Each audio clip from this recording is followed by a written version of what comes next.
Storm Rider asked, her eyes wide. "Nothing," said Wind Rider. "The egg was empty. There was nothing at all inside." "But there wasn't really nothing, was there?" Storm Rider pressed. Wind Rider gave a small nod of satisfaction. Perhaps this chick did understand some things. She banked a little, leading them both up higher, until she could see the mountainside where the vulture pool glistened among the rocks. No, indeed. What was inside the egg wasn't visible, but it was very real. The Great Spirit was born that day, and it lived not in the world, but in that vulture's heart.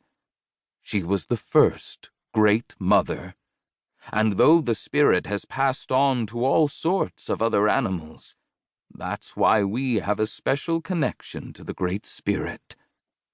"Wow," Storm Rider said.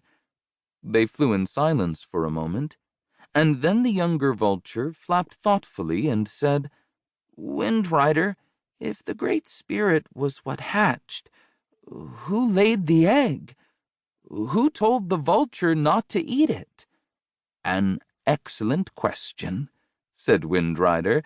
She chuckled to herself, recalling the time many, many moons ago when she'd first heard this story as a fluffy, white-feathered chick in her mother's nest.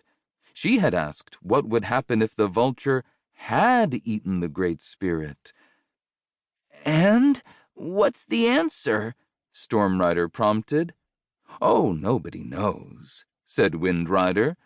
"Perhaps the Great Spirit laid itself somehow. Perhaps it was something else.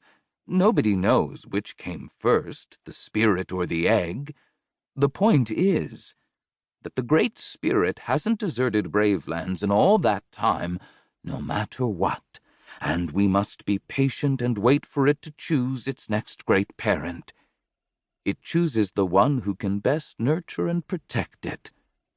"Something strong, like an elephant," muttered Storm Rider. "Often so," replied Wind Rider, "but sometimes the choice is not so obvious. Even the meekest-looking creatures can have great strength in their hearts." They flew in silence for a while, circling the pool and then heading higher. They flew toward the great mountain, its lower slopes wreathed in fog, the higher ones green and thick with huge trees. "The air feels strange on the mountain," said Storm Rider. "It seems to shake. I can taste its smoky breath. What does it mean?" "I've sensed it too," said Wind Rider with a sigh. "Something terrible is coming. A great struggle, a war between earth and sky. The Great Spirit must be strong if balance is to return to Bravelands. Let us hope that the new great parent is as brave and kind as Great Father Thorn was." Storm Rider gave a shudder, wheeling away from the mountain. Wind Rider took a deep breath. She could taste the faint tang of smoke, even from this distance.